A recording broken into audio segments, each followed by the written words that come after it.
Okay, for the gentleman looking for the ADS cable, um, for the love of car audio, I went ahead and searched high and low for it. I misplaced it. I had it in one spot forever, and I think when I hooked up or tried to hook up the my PPI PEQ 114, I believe it is.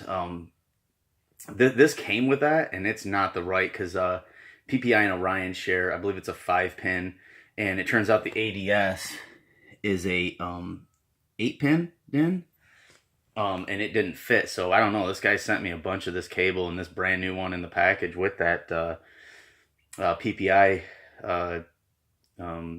preamp. But while I was digging around, I found another couple oddities. I wanted to go over them, make a little video out of this while I'm doing this. But first, I'm going to start. I've talked about this. This is the fuse holder that came with when I purchased Orion 250 HCCA digital reference. This is the fuse holder that came with it. And this is how you make a fuse holder, fellas. I did say in the video that this was glass. It's not. It's a super thick polycarbonate, and I don't know if they were afraid the fuse was gonna shatter glass outside of this thing, but I mean it is crazy thick, and you could tell it's not glass because it has the mold mark right down here. But I mean this thing's beefy. It's heavy.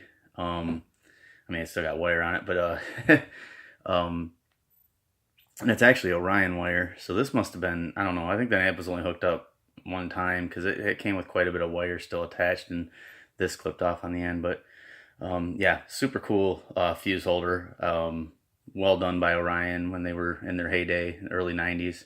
So I thought that was kind of neat. And then I got this in a lot with a linear power amp, Orion 280GX, and some I don't know, I got some like pile driver 8s from like the late 80s, made in America pile drivers. But I kept this because it's just such a weird item. This is a high to low, or high input to RCA, or high to low. And gosh, I'm getting a real shadow here, but see if I can focus. There we go.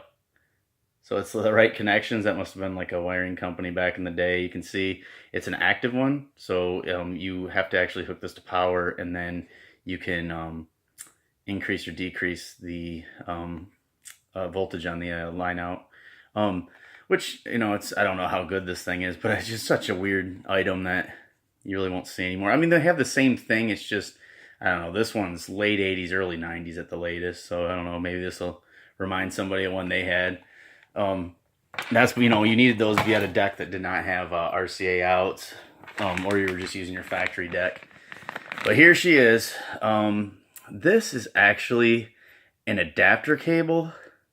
So what this does is it goes from the 8-pin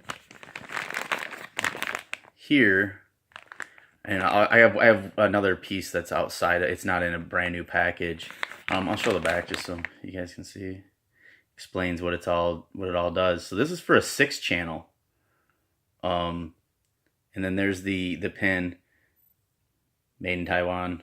I don't think ADS was ever made in America. I think that they were only distributed in America. Not that they weren't high quality amps, but it could have just been the components. But I believe those were always made overseas. But I'm not for sure on that.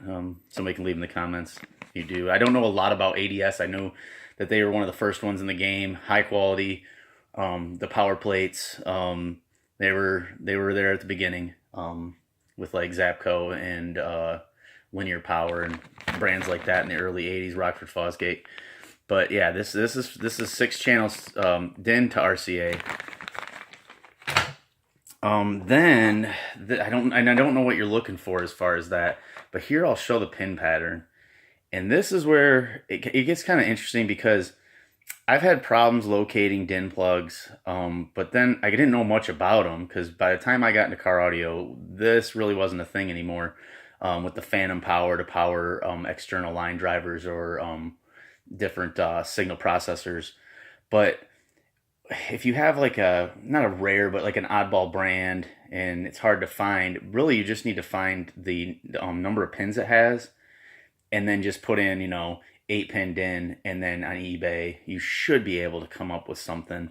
Now, this, I know it had another extremely long DIN cable attached to it. I can't track that down. It took some doing just finding this. I had a 13-hour day yesterday, so I did a video explaining that I couldn't locate the cable, and I uploaded it. It didn't up. I fell asleep. I apparently didn't upload, so I didn't forget about you. But then this has another one of basically the same item that's in the brand new package, but it's hooked to a DIN, and then here's the long RCAs. I think he ran this all the way from the front to the back. It had a really long DIN. I will try to track that down if that's what you need. Not really sure.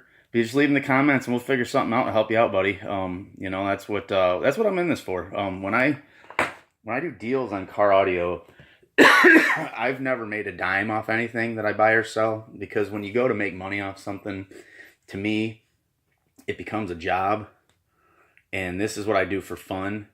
And, I've had people help me out and give me a good deal, help me out with a collection piece or something I need to, better my system.